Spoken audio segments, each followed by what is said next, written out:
ಈಗ ನಿಮ್ಮ ಕಾಲೇಜಿನಲ್ಲಿ ಎಷ್ಟು ವಿದ್ಯಾರ್ಥಿಗಳಿದ್ದಾರೆ? ಹೇಗೆ ವರ್ಷ ಹೇಗೆ ಅಡ್ಮಿಷನ್ ಹೇಗೆ ನಡೀತಾ ಇದೆ? ಈಗ 110 ಜನ ವಿದ್ಯಾರ್ಥಿಗಳು ಪ್ರೆಸೆಂಟಾಗಿ ಇಲ್ಲಿ ಅಭ್ಯಾಸ ಮಾಡ್ತಾ ಇದ್ದಾರೆ ಸರ್. ಇನ್ನು ಈ ವರ್ಷದಲ್ಲಿ ನಮಗೆ ಬೆಂಗಳೂರು ವಿಶ್ವವಿದ್ಯಾಲಯದಿಂದ ನಮಗೆ ಅನುಮತಿ ಕೊಟ್ಟಿದ್ದು ಕೇವಲ 60 ವಿದ್ಯಾರ್ಥಿಗಳಿಗೆ ಮಾತ್ರ. ಓಕೆ. ಆ 60 ವಿದ್ಯಾರ್ಥಿಗಳನ್ನು ಈ ಸೆಕೆಂಡ್ PUC ರಿಸಲ್ಟ್ ಬಂದ ಒಂದು ವಾರದಲ್ಲೇ ಫುಲ್ಫಿಲ್ ಆಗೋ ರೀತಿಯಲ್ಲಿ ಇವಾಗಿದೆ. ಸಾಕಷ್ಟು ಈಗಾಗಲೇ ಎನ್ಕ್ವೈರಿ ನಡೀತಾ ಇದೆ. ಸುಮಾರು ಜನ ಅರ್ಜಿಗಳು ಕೂಡ ತೊಗೊಂಡು ಹೋಗ್ತಾ ಇದ್ದಾರೆ. 60 ವಿದ್ಯಾರ್ಥಿಗಳ ನಂತರ ಒಬ್ಬ ವಿದ್ಯಾರ್ಥಿಗೂ ಕೂಡ ನಾವು ಅಡ್ಮಿಷನ್ ಮಾಡ್ಕೊಳ್ಳೋಕ್ಕಾಗೋದಿಲ್ಲ. ಆದರೆ ನಮಗೇನಂದರೆ ಒಂದು ಸ್ವಲ್ಪ ಪ್ರತಿಭಾವಂತ ವಿದ್ಯಾರ್ಥಿಗಳು ಚೆನ್ನಾಗಿ ಸಾಧನೆ ಮಾಡುವಂಥ ರ್ಯಾಂಕ್ ಬಂದಿರೋರೇ ಬರಬೇಕಂತೇನಿಲ್ಲ.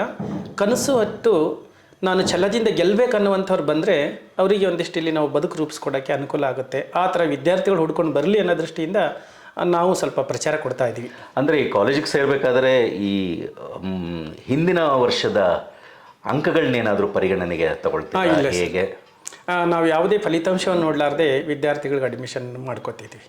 ಏಕೆ ಅಂತಂದರೆ PUC ನಂತರ ಹೇಗೋ ಇರ್ತಾರೆ, ಆವಾಗ 18 ಒಳಗಡೆ ವಯಸ್ಸಿರುತ್ತೆ. 18 ಕಂಪ್ಲೀಟ್ ಆಗಿ 19, 21 ವಯಸ್ಸಿಗೆ ಸುಮಾರು ಜನ ವಿದ್ಯಾರ್ಥಿಗಳು ತಮ್ಮ ಮನಸ್ಸಿನ ಹೊಸ ಲೋಕವನ್ನು ತೆರೆದುಕೊಳ್ಳುತ್ತೆ. ಆಗ ಅವರು ಏನೆಲ್ಲ ಆಗ್ಬೋದು, ಅಲ್ಲಿ ಪರ್ಸೆಂಟೇಜ್ ರ್ಯಾಂಕ್ ಬಂದರಲ್ಲಿ ಕಡಿಮೆ ಆಗ್ಬೋದು, ಅಲ್ಲಿ ಕಡಿಮೆ ಬಂದರಲ್ಲಿ ಹೆಚ್ಚು ಮಾಡ್ಕೋಬೋದು. ಈ ಥರದ್ದೆಲ್ಲ ಸಾಧ್ಯತೆ ಇದೆ. ಅಂದರೆ ಅವರನ್ನು ಚೇಂಜ್ ಮಾಡುವಂಥ ವಯಸ್ಸು, ಚೇಂಜ್ ಮಾಡುವಂಥ ವಯಸ್ಸು. ಆದ್ದರಿಂದ ನಾವು ಯಾವುದೇ ಒಂದು ಫಲಿತಾಂಶ ಆಗಲಿ ರ್ಯಾಂಕ್ ಬಂದರೆ ತಗೋಬೇಕು, ಫಸ್ಟ್ ಕ್ಲಾಸ್ ಬಂದರೆ ತಗೋಬೇಕಂತೇನಿಲ್ಲ. ಅವರಿಗೆ ಗೆಲ್ಲಬೇಕು, ನಾನು ಲೈಫ್ ಜಸ್ಟ್ ಪಾಸ್ ಆದ್ರೆ ಸಾಕು, ನಾನು ಮುಂದೆ ಏನಾದರೂ ಒಂದು ಉನ್ನತ ಸ್ಥಾನಕ್ಕೆ ಹೋಗೋಕ್ಕೆ ಪ್ರಯತ್ನ ಮಾಡ್ತೀನಿ ಅಂತವನು ಇದ್ದರೆ, ಅಂತ ಮನಸ್ಸಿದ್ರೆ ಸಾಕು, ಅಂಥವ್ರನ್ನೆಲ್ಲ ನಾವು ತಗೊಳ್ತೀವಿ, ಅಡ್ಮಿಷನ್ ಮಾಡ್ಕೊತಿದ್ದೀವಿ. ಆದ್ಮೇಲೆ ಇದೊಂದು ವಿಷಯನ ದಯವಿಟ್ಟು ಗಮನದಲ್ಲಿಟ್ಕೊಳ್ಳಿ.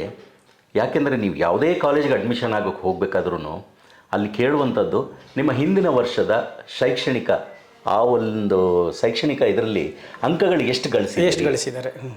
ಯಾರೋ ಒಬ್ಬ 95%, 98% ತಗೊಂಡು ಅವನು ವಿದ್ಯಾಭ್ಯಾಸ ಕೊಟ್ಟು ಅವನನ್ನು ರ್ಯಾಂಕ್ ಲಿಸ್ಟಲ್ಲಿ ಇಡುವಂಥದ್ದು ನನಗೆ ತಿಳಿದಂಗೆ ಅಷ್ಟೊಂದೇನು ಹೆಗ್ಗಳಿಕೆ ಅಲ್ಲ. ಹೌದು.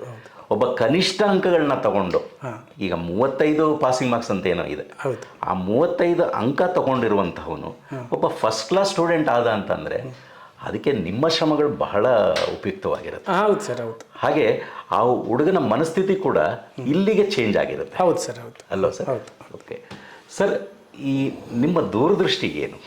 ಈಗಾಗಲೇ ನೀವು ಹಲವಾರು ಕಾರ್ಯಕ್ರಮಗಳನ್ನ ಮಾಡ್ಕೊಂಡು ಬರ್ತಾ ಇದ್ದೀರಿ. ಹೌದು ಸರ್, ಹೌದು. ನಿಮ್ಮ ದೂರದೃಷ್ಟಿ ಏನು? ಅಂದರೆ ಇನ್ನು ಯಾವ ರೀತಿ ಈ ಕಾಲೇಜನ್ನು ಮೇಲ್ದರ್ಜೆಗೆ ತಗೊಂಡು ಹೋಗಬೇಕು, ಹಾಗೆ ವಿದ್ಯಾರ್ಥಿಗಳನ್ನು ಇನ್ನು ಹೇಗೆ, ಅದ್ರ ಬಗ್ಗೆ ತಾವೇ ಹೇಳಿ ಸರ್. ಅದು ನನಗೆ ಕೆಲಸ ಮಾಡಿ ಹೇಳೋದೇ ಭಾಳ ಒಂದು ಸೂಕ್ತವಾದದ್ದು. ಅದು ಮಾಡಲಾರ್ದೆ ಹೇಳುವಂಥದ್ದು ಅಷ್ಟೊಂದು ಸರಿಯಲ್ಲ. ಆದರೆ ನೀವು ಈಗಾಗಲೇ ಶ್ರಮಜೀವಿ ಅಂತ ಗೊತ್ತಾಗ್ಬಿಟ್ಟಿದೆ. ಅದರಿಂದ ಏನೇನು ಮಾಡ್ಬೋದು ಅಂತಂದರೆ, ಇಡೀ ಬೆಂಗಳೂರಿನಲ್ಲಿ ಈ ಕಾಲೇಜಿನಲ್ಲಿ ಅತ್ಯುತ್ತಮವಾದ ವಿದ್ಯಾರ್ಥಿಗಳನ್ನು ರೂಪಿಸಬೇಕಾಗಿದೆ ಒಂದು. ಎರಡನೇದು, ಸಂಜೆ ಕಾಲೇಜಲ್ಲಿ ಬರುವವರು ಆಲ್ಮೋಸ್ಟ್ ಅವರ ಒಂದು ಕೌಟುಂಬಿಕ ಆರ್ಥಿಕ ಪರಿಸ್ಥಿತಿ ಸ್ವಲ್ಪ ಏನಂತೀವಿ ಸಾಧಾರಣವಾಗಿರೋರೇ ಇಲ್ಲಿ ಸೇರಿಕೊಳ್ತಾರೆ. ಅಂಥವರವನ್ನು ಈ ದೇಶದ ಅತಿ ದೊಡ್ಡ ಹುದ್ದೆಗಳಿಗೆ ಸೇರಿಸಬೇಕು ಅಥವಾ ದೊಡ್ಡ ನಾಯಕರು ಆಗಬೇಕು. ಆಮೇಲೆ ಬಡವರ ಮಕ್ಕಳು ಈ ದೇಶದ ಅತ್ಯುನ್ನತ ನಾಗರಿಕ ಸ್ಥಾನಕ್ಕೆ ಏರಬೇಕನ್ನುವ ನಿಟ್ಟಿನಲ್ಲಿ ನನ್ನ ದೂರದೃಷ್ಟಿ ಇರೋದು. ಅವ್ರಿಗೆ ಏನೇನು ಬೇಕಾಗುತ್ತೆ, ಒಂದು ಕೇವಲ ಒಂದಿದ್ರೆ ಸಾಕಾಗೋದಿಲ್ಲ. ಅದ್ರ ಜೊತೆಗೆ ಅವರಿಗೆ ಶಾರೀರಿಕ, ಮಾನಸಿಕ, ಬೌದ್ಧಿಕ ಮತ್ತು ವೇದಿಕೆ ಮೇಲೆ ಬಂದು ಮಾತಾಡುವ ಅರ್ಹತೆ, ಇಂಥವೆಲ್ಲ ಗಳಿಸ್ಕೊಂಡ್ರೆ ಅವನಿಗೆ ಒಂದು ಸ್ವಯಂ ವಿಶ್ವಾಸ ಬರುತ್ತೆ. ಎಲ್ಲೂ ಹೆದರಿಕೆ, ಭಯ, ಅಂಜಿಕೆ, ನಾಚಿಕೆ ಇಂಥವುಗಳೆಲ್ಲ ಹೊಗಲಾಡಿಸಿ ಸಮಾಜದಲ್ಲಿ ಒಬ್ಬ ಪ್ರಬುದ್ಧ ವ್ಯಕ್ತಿಯಾಗಿ ಒಬ್ಬ ನಾಯಕನಾಗಿ ಹೇಗೆ ಬದುಕಬೇಕು ಅನ್ನುವ ನಿಟ್ಟಿನಲ್ಲಿ ಅವರನ್ನು ತಯಾರಿ ಮಾಡೋದು ನನ್ನ ಉದ್ದೇಶ. ಅಂದರೆ ಯಾವುದೇ ವಿದ್ಯಾರ್ಥಿ ಕನಸನ್ನು ಹೊತ್ಕೊಂಡು ಬಂದರೆ ಅದನ್ನು ನನಸು ಮಾಡೋ ಜವಾಬ್ದಾರಿ ನಿಮ್ಮ ಮತ್ತು ನಿಮ್ಮ ಸಿಬ್ಬಂದಿ ವರ್ಗದ ಉಪನ್ಯಾಸಕರು ಕೂಡ ಅಷ್ಟೇ. ಪ್ರತಿಯೊಬ್ಬರು ಕೂಡ ನಾವು ಹೇಳಿದಂತೆ ಮತ್ತು ತಮ್ಮ ಸ್ವಂತ ಟ್ಯಾಲೆಂಟ್ ಮೂಲಕ ಮಾಡ್ತಾರೆ. ನಾನು ಪ್ರಿನ್ಸಿಪಾಲು ಲೆಕ್ಚರರ್ಸ್ ಅನ್ನೋ ಥರ ರೀತಿಯಲ್ಲಿಲ್ಲ.